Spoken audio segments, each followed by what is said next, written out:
Greetings.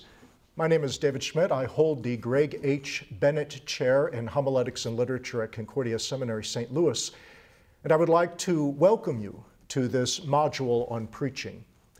The module is entitled Preaching, the Heart and the Art. And I believe that there always is this tension in preaching, the tension between the heart of it and the art of it. The tension between the heart of preaching, which is proclaiming the death and resurrection of Christ for the forgiveness of sins, and the art of preaching, using the language that will communicate that gracious news to your people. And that tension has always been there. Think about the apostles preaching in the book of Acts. They're all preaching Christ, but they preach him in different ways. How Peter preaches on Pentecost, well, it differs from how Peter preaches in the house of Cornelius.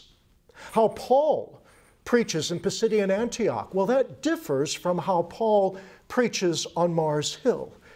The apostles are preaching Christ, that's the heart of their proclamation, but they are using an art of preaching depending upon the context and the people to whom they are preaching. And our work is not to get rid of that tension, but actually as preachers to live in it. And that's what this module will explore with you. We will take time to reaffirm with one another the heart of our preaching, properly distinguishing law and gospel, proclaiming the death and resurrection of Christ for the forgiveness of sins.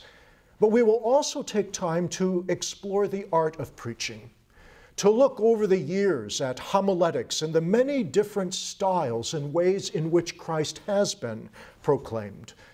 And the ultimate goal is that week after week after week when we preach, we will hold on to what a sermon should be, proclaiming the death and resurrection of Christ for the forgiveness of sins, but we will also explore all that a sermon could be as we bring that good news to the lives of our people.